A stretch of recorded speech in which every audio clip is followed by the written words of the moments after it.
तरह से भगवान श्याम सुंदर का रास्ता छोड़ करके गोपियां छेक करके खड़ी है, जाने नहीं दूंगी। अरे तुम मुझे छोड़ करके जा रहे हो। अब श्याम सुंदर एक राजनीति के बात करते हैं। राजनीति में श्याम सुंदर जैसा कोई नहीं।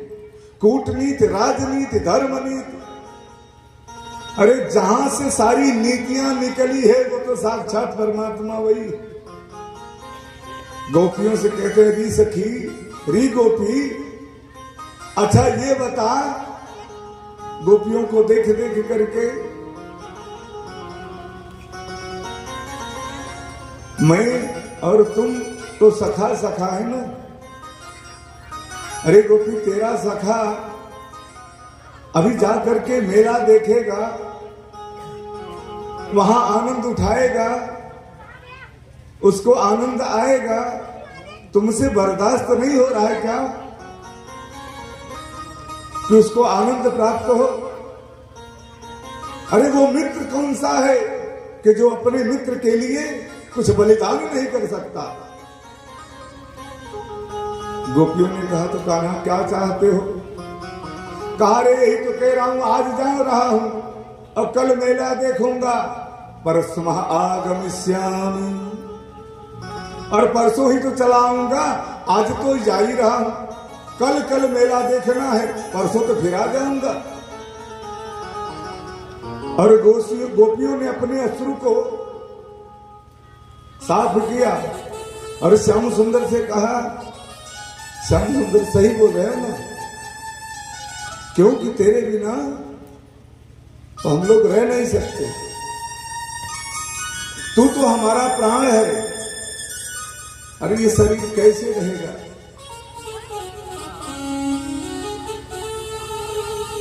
गोपियां कुछ बोल नहीं पाती। पुनः सुधार प्रकट हो जाती है, मानो गंगा जमुना की धारा बह रही हो। गोपियां श्याम सुंदर को बीच से हट करके मार्ग प्रदान करती हैं। हे लाला, याद रखना कि हम तेरी विरह में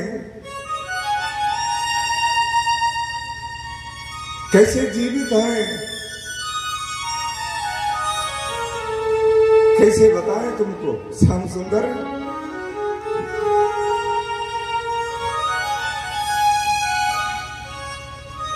हमारा प्राण तुम्हारे ही पास है।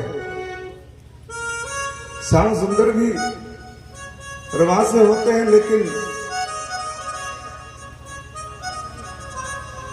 वो आगे चलते हैं।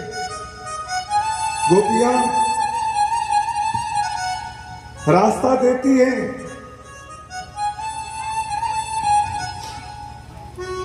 श्याम सुंदर रथ पर बैठते हैं और गोपियां तब तक उस रथ को देखती रहती हैं जब तक रथ का ध्वजा दिखाई देता है, और मानो कि गोपियों का प्राण ही निकल गया है। गोपियां घर पे आती हैं,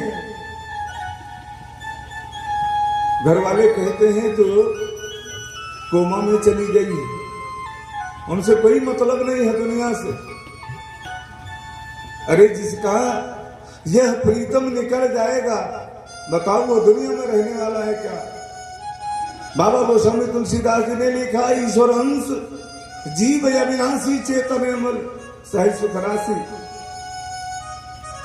वो गोपियां घर पे रहती हैं और श्याम सुंदर किसी तरह से जाते हैं। अब जब पहुंचते हैं मथुरा के गलियों में, तो वहां की जितने नर नारी हैं वो श्याम सुंदर को देख करके, अरे पुतना को मारने वाला आ गया, अघासुर को मारने वाला आ गया, बकासुर को मारने वाला आ गया, मानो अटारियों पर से सारे लोग भगवान श्याम सुंदर को देख करके प्रसन्न हो रहे। भगवान श्याम सुंदर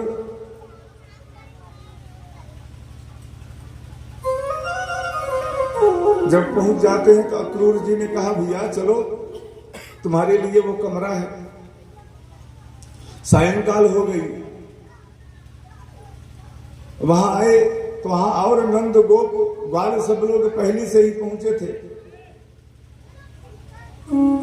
और जैसे ही अपने श्याम सुंदर को आता देखे गोप गोल बाल कन्हैया को, तो मानो कि कोई विरही अपने प्रियतमा को पा गई। जैसे एक घोंसले में पक्षी ने अपने बच्चों को दिया है और वो मैया पक्षियों को दाना चुगाने के लिए बाहर जाती है, तो जो आस अपनी मैया से वो बच्चे लगाए हैं कि कब मैया आएगी, और जैसे ही मैया आती है तो बच्चे चहचहा करके मैया को बुलाने लगते हैं। उसी तरह से ग्वाल बाल 2 दिन देखे हो गए थे श्याम को, तो श्याम से आकर के मिलते हैं। कुछ तो रोते हैं, कुछ तो रो भी नहीं पाते हैं, गले से आवाज नहीं निकलती है। कुछ देर के बाद सब लोग सांत्वना करते हैं अपने आप को।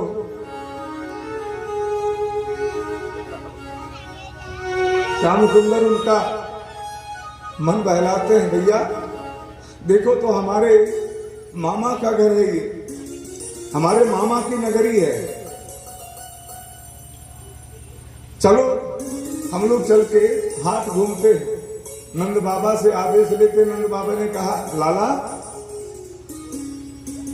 तू अकेले नहीं जाएगा। कहा, नहीं बाबा मैं अकेले नहीं हूं, दाऊ है, मेरे सारे बाल बाल साथ में हैं, थोड़ा सा घूम टहल ले। इस तरह से नंद बाबा ने कहा, ठीक है लेकिन कोई शैतानी मत करना। कहा, नहीं बाबा। वहां से चलते हैं तो गाल वालों ने कहा, कन्हैया तूने तो पहले ये नहीं बताया कि ये तेरा ननिहाल है।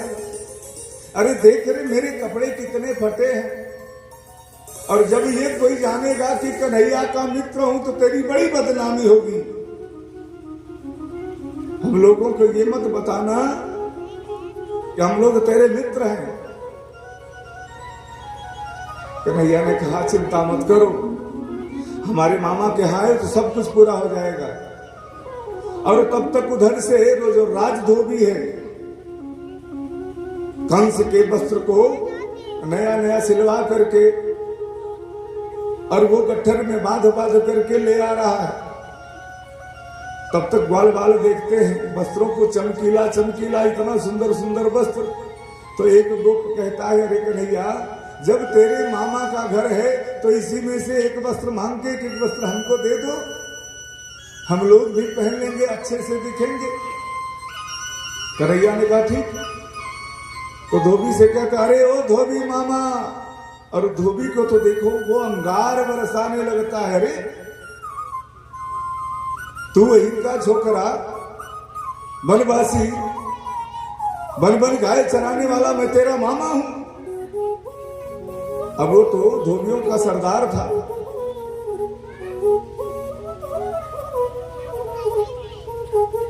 वो भगवान श्याम सुंदर को बड़ी भद्दी भद्दी बातें बोलता है।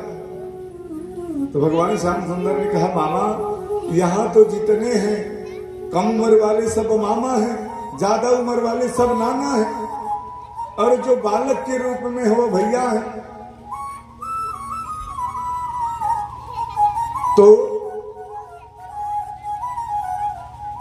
ये बताओ हमको वस्त्र दे दो ना, हम लोग पहन लें। उसने कहा, नहीं अभी रुको, तुमको वस्त्र देता हूं। वो वहां से उद्यत हुआ कि इनको अपनी शाही तलवार जो मिलती है उन लोगों को इसी से दंड दूं। तब तक श्याम सुंदर ने क्या किया, उछल करके एक झापड़ मारते हैं, उसका सर धड़ से अलग हो जाता है। बोला वृंदावन बिहारी लाल की जय।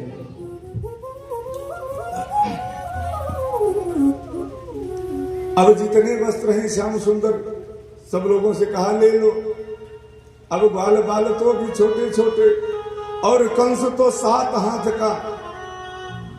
अब जब ग्वाल बाल वस्त्र पहन लेते हैं तो मानो सड़क साफ करते हुए चल रहे हैं। कोई तो फंस के गिर जाता। आगे ही एक सुदामा नाम का माली था,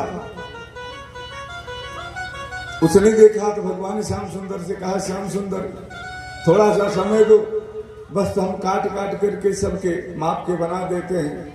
और भगवान की दया दृष्टि हुई, थोड़ी ही देर में सारे वस्त्र सबके माप के हो गए। आगे चलते हैं, एक सुदामा नाम का माली था, तो उन्होंने कहा गोप वालों ने, कन्हैया वस्त्र तो बढ़िया हो गया है, अब माला और मिल जाती तो क्या बात थी, क्योंकि वृंदावन वाले मैंने कल भी निवेदन किया था माला और चंदन के बड़े प्यासे होते हैं। तब तक सुदामा नाम का जो माली था वो आकर के सारे गोप गालों को श्याम सुंदर को माला पहना देता है। तब श्याम सुंदर से एक गोप कहता है, अरे कन्हैया वो थापक थुआ चंदन और लग जाता तो क्या बात थी। तब तक उधर से शैरेंद्री, जिसे हम आप कुब्जा कहते हैं, उसका एक नाम शैरेंद्री है, त्रिबक्करा 3 जगह से टेढ़ी है कुबड़ी, वो अंगराग का चंदन बना करके कंस को लगाने के लिए जाती थी प्रतिदिन। और जैसे ही श्याम सुंदर ने देखा तो कहा, अरे सुंदरी, वो तो जल गई। भाई जैसे मैंने निवेदन किया, काने को काना कह दो तो जल जाएगा। कुबड़ी है, त्रिविक्रा है, 3 जगह से टेढ़ी है और उसकी आकृति भी विकृत है, तो चिढ़ गई। हमको सब लोग चिढ़ाते हैं, और उदासी हो गई। श्याम सुंदर ने कहा, देखो शैलेंद्री, मैंने तुम्हारे शरीर को सुंदर नहीं कहा है, तुम्हारा जो हृदय है, मन है भीतर, वो कितना निर्मल है, कितना पवित्र है। अब तो शैलेंद्री जैसे नाच उठे। क्यों? क्यों? भगवान की भक्ति थी, बड़ी प्रसन्न हो जाती है। कहा, अब मैं आज कंस को तिलक नहीं लगाऊंगी।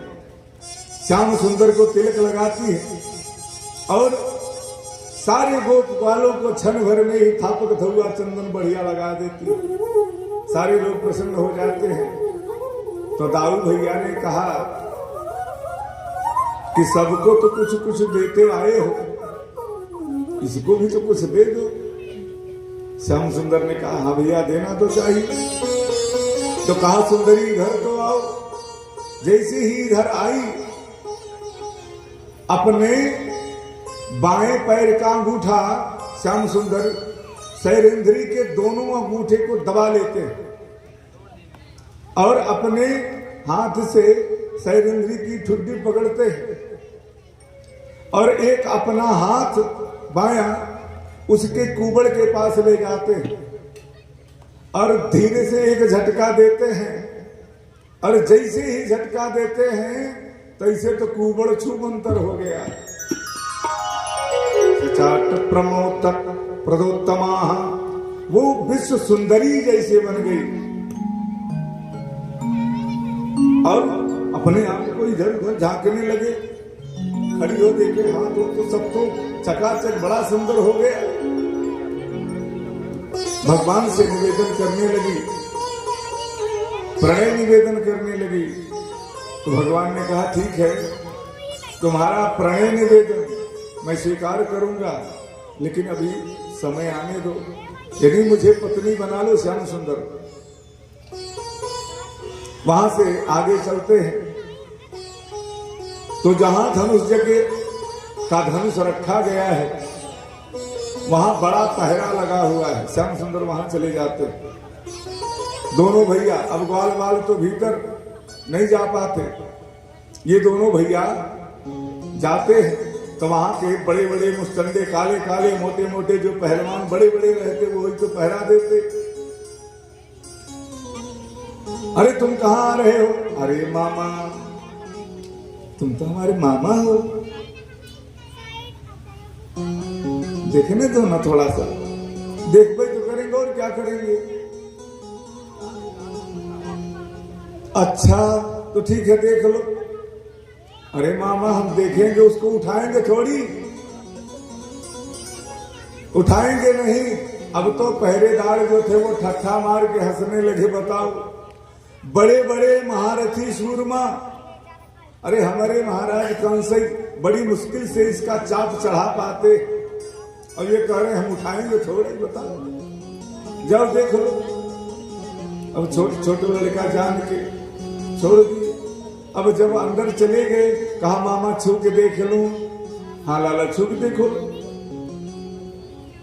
मामा बड़ा सुंदर है ना, और नजदीक से देख लूं।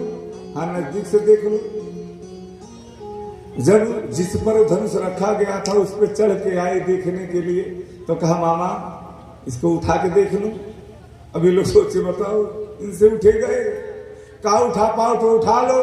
और इतना कहते ही देर नहीं हुआ कि भगवान श्याम सुंदर बामे न करेण, बाने से उसको उठा लिया।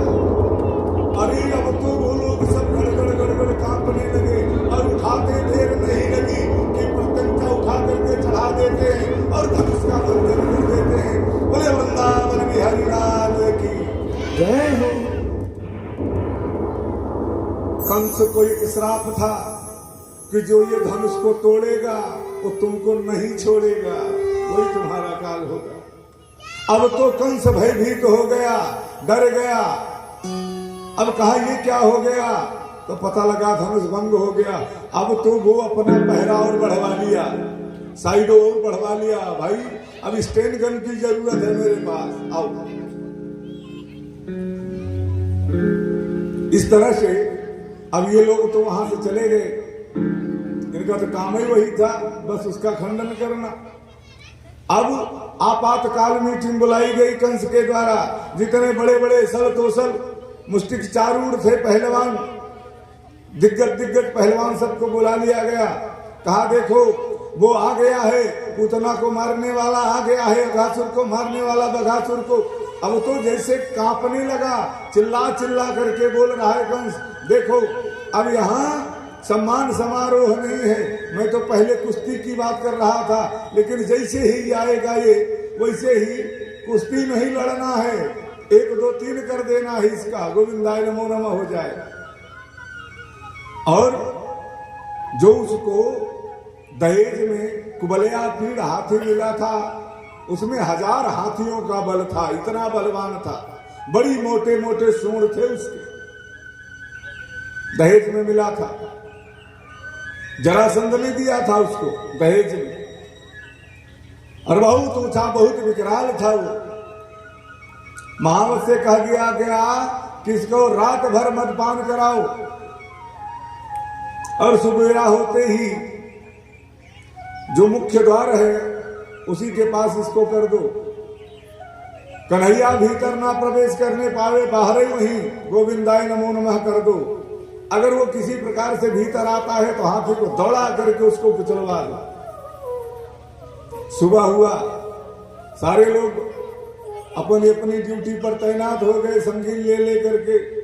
सल तोसल मुष्टिक चारूढ़ जितने बड़े बड़े योद्धा थे, पहलवान थे मल्ल युद्ध के, अब सारे लोगों को यही था कि बस श्याम सुंदर दिखाई दे तो पहले पकड़ो मरोड़ दो।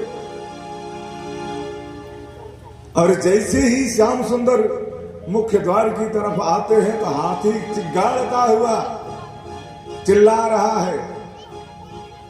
तो उस हाथी की चिल्लाहट को देख करके श्याम सुंदर बड़े चिंतित हो जाते हैं कि देखो नाहक ही इस हाथी का भी वध करना पड़ेगा, लेकिन कोई बात नहीं है, चलो जो होगा देखा जाएगा। नजदीक आते हैं तो कहते भगवान श्याम सुंदर क्या, अम्बस्थाम्ब मार्गम नौ, हे अम्बस्थ,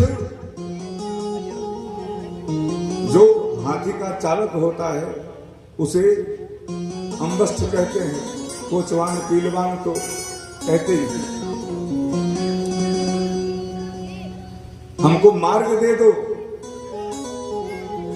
तो कुछ बोलता ही नहीं। तो भगवान कहते हैं कि अगर मार्ग नहीं दोगे तो यम साधनम, मैं तुमको यमपुरी पहुंचा दूंगा। और श्याम सुंदर आगे बढ़ रहे हैं, अब वो भी क्रोधित हो गया कि हमको यमपुर पहुंचाओगे, आओ तुमको बताता हूं। एक बरछी मारता है, हाथी को चिगाड़ता हुआ दौड़ता है, और श्याम सुंदर तो भले खिलाड़, उसके पीछे से निकल के उस पार आ गए। बलराम इस पार, श्याम सुंदर उस पार। अब फिर हाथी घुमा इधर को, तब तक बलराम उस पार हो गए पीछे से। अब हाथी को जो दौड़ाना चाहा, भगवान श्याम सुंदर बड़े खिलाड़, और एक जैसे कोई नट हरी मार करके घूम करके हाथी पर सवार हो जाए, वैसे ही भगवान श्याम सुंदर गोला घूम करके और छलांग मार करके हाथी के मस्तक पर एक जोरदार का प्रहार करते, और हाथी तो गिरने वाला होता है। भगवान श्याम सुंदर कूद पड़ते हैं और उसके सूंड को पकड़ करके यूं घुमा देते हैं, आकाश में देख देते हैं। और अब उधर से हाथी गिरता हुआ आता, पहले महावत फिर हाथी, महावत का भी गोविंदाय नमो नमः, हाथी का भी गोविंदाय नमो नमः। बोले वृंदावन बिहारी लाल की जय। इस तरह से भगवान श्याम सुंदर ने इनका वध कर दिया। और अब जैसे रंगशाला में जा रहे हैं तो जितने लोग देख रहे हैं भगवान को, उतने प्रकार से जो वीर हैं भगवान को वीर की तरह देख रहे हैं कि ये कालों के काल हैं। और जो योगी से यति सन्यासी हैं वो साक्षात परमात्मा को देख रहे हैं। नंद लोग जो है अपने पुत्र को देख रहे हैं, और जो ग्वाल बाल हैं वो अपने कन्हैया को देख रहे हैं। बाबा गोस्वामी तुलसीदास जी कहते क्या हैं, जिनका रही भावना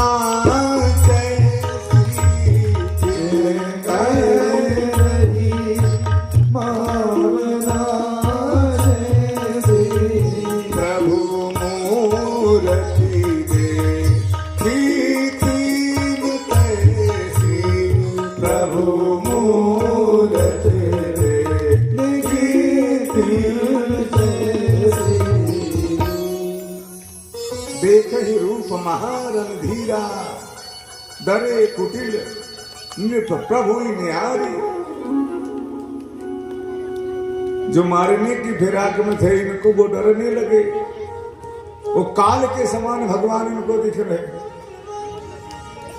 और अब तोसल चारूण मुष्टिक ये ताल दे दे करके कंधों पर मानो भगवान को चैलेंज दे रहे हों। अब सब लोग जितना देखने वाले थे कहा, भैया अरे छोटे छोटे बच्चों से इतने बड़ी बड़ी पहलवानों की कुश्ती, ये तो अत्याचार है, अनाचार है, ये गलत है, ऐसा नहीं होना चाहिए। तो कंस की तरफ वाले कहते, अरे भैया अघासुर राक्षस, बगासुर राक्षस जो था पूतना ऐसे ऐसे को मार डाला, तो ये बालक है क्या, होगा मल्ल युद्ध।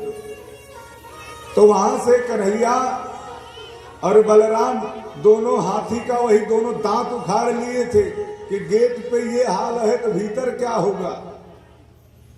वही दांत लेकर के आए थे। और जैसे ही वहां के शस्त्रधारी लोग बल्लम उल्लम चौंकना चाहे तो श्याम सुंदर वही सुन वही घुमा देते, गोविंदाय नमो नमः। यहां से उठ के पता ही नहीं लगता कहां गए। अब सल तोसल मुष्टिक चारू ये ताल ठोकने लगे लड़ने के लिए। अब भगवान श्याम सुंदर और दाऊ भैया एक एक से मिल गए। हस्तोर बद्धा पादयोच पादम, हाथ से हाथ और पैर से पैर।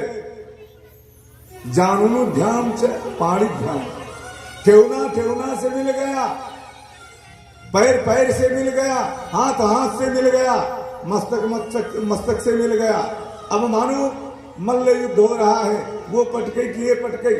अब ये लोग बड़ा किनारा कर रहे हैं, लेकिन नारायण से कोई पार पावे।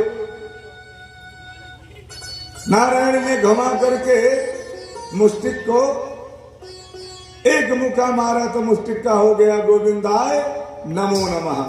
और इस तरह से चारूढ़ को दाऊ भैया ने एक चाटा मारा तो उनका तो ये पीछे हो गया और उनका भी गोविंदाय नमो नमः हो गया। अब जैसे ही मुष्टिक और चारूढ़ को मरा देखे तो सल कौशल जितने पहलवान थे वो अखाड़ा छोड़ के भगे। अब कंस जो था हिस्ट्रियाई अंदाज में हो गया, चिल्लाने लगा, अरे पकड़ो पकड़ो, मारो मारो, दौड़ो दौड़ो, पकड़ो मारो। मानो पागल जैसा हो गया हो। वो अब अपने सिंहासन से उतरना चाहता, कूदना चाहता। तब तक भगवान एक दिव्य छलांग लगाते हैं और जाकर के उसके समीप पहुंच जाते हैं। जैसे ही वो कटार निकालने के लिए हाथ बढ़ाता है, श्याम सुंदर उसके बाल को पकड़ लेते हैं। क्यों? क्योंकि कंस ने भी उनकी मैया का बाल पकड़ करके गला काटने जा रहा था। तो श्याम सुंदर ने कहा, लियो पहला बदला। और उसके बाद श्याम सुंदर उसको उठा करके जोर से अखाड़े में फेंक देते हैं और ऊपर से आकर के कूद करके चढ़ जाते हैं सीने पर। और उसके बाद लगे 1 2 3, श्याम सुंदर ने तीनों जगह प्रहार किया, दोनों वक्षस्थल पर और हृदय पर। और जैसे ही नाभि प्रदेश पर प्रहार किया भगवान गोविंद ने, उसका हो गया प्राणांत। बोलिए वृंदावन बिहारी लाल की। उसमें से ज्योति निकली